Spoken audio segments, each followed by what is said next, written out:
Our top stories this evening, a review of the MediShield Life scheme will see better coverage for Singaporeans, such as raising the annual claim limit by 50% to $150,000. Now, to pay for these additional benefits and rising healthcare costs, premiums are expected to go up by as much as 35%. But the Health Ministry has set aside about $2.2 billion over the next 3 years.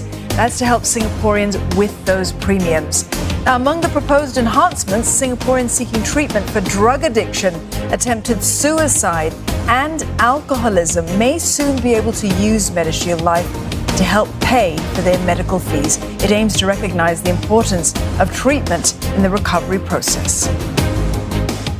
For a closer look, we're joined now by Dr Phua Kai Hong, a health and social policy expert who's an Adjunct Senior Research Fellow at the Institute of Policy Studies. Dr Phua, good evening. Thank you for joining us.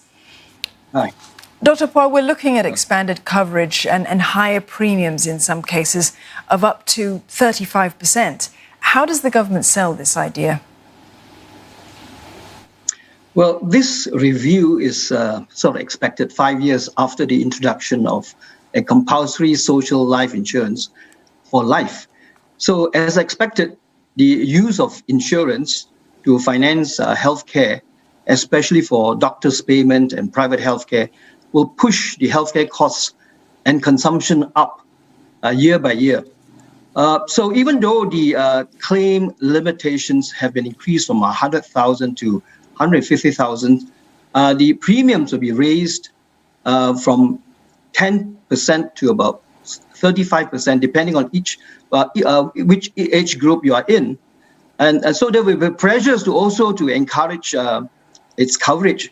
For example, to cover the attempted suicides and drug addiction, the mental health issues. So increasingly, we're going to shift all this towards social health insurance. That's to be expected.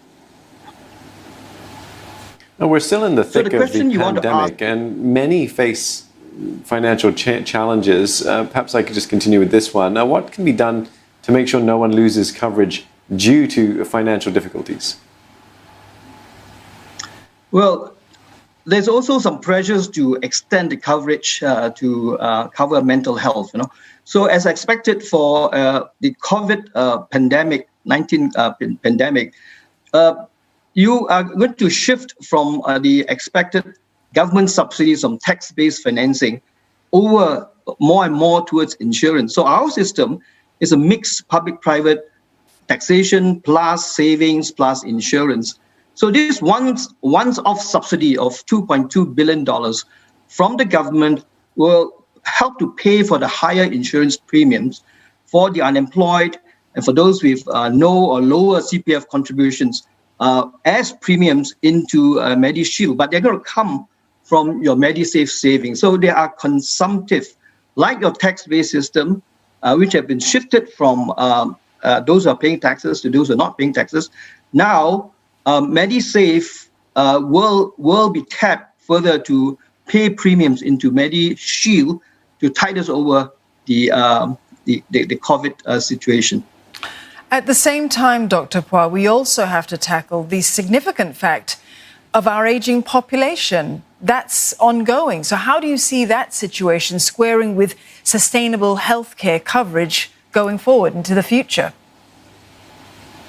Yeah, that's a good question, because we have to keep the balance, the balance between insurance with savings and taxation, because aging would mean that our demand for healthcare is going to come from our future savings from CPF, So if you're going to spend it now as higher premiums because of COVID, we are going to displace traditional sort of taxation financing into insurance. So something will have to go. So there's a trade-off between having to pay higher premiums and spending the money now and hoping that the future savings will going to tide us over for our future needs based on aging.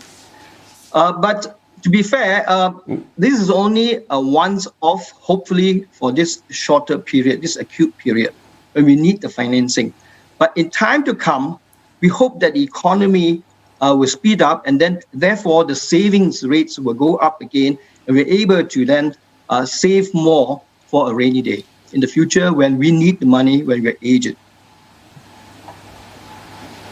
Dr. Phua, Deputy Prime Minister Heng Swee Keat has mooted the possibility of more social support, and MediShield Life is seen as an element of this. In the bigger picture, what would you consider to be reasonable trade-offs? Well, this trade-off between pay-as-you-go taxation and shifting it over to insurance now, and to use MediShield Life, which is the insurance financing, into what is traditionally tax finance. I think you have to ask the question, where is the trade-off? Because is it insurable? All these new things that you're covering, to have better coverage, say, for mental health problems, which historically has been financed from taxation.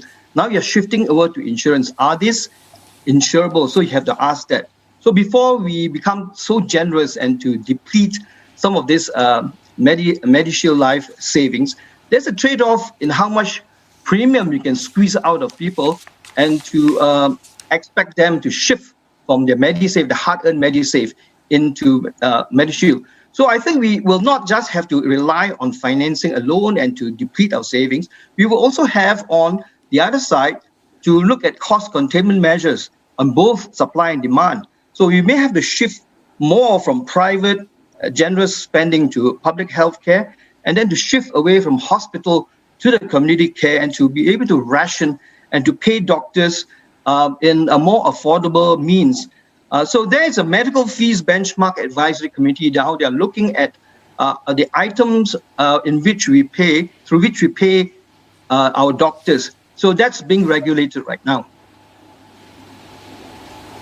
Okay, thanks very much for your thoughts this evening, Dr. Phua Kai Hong, Adjunct Senior Research Fellow at the Institute of Policy Studies.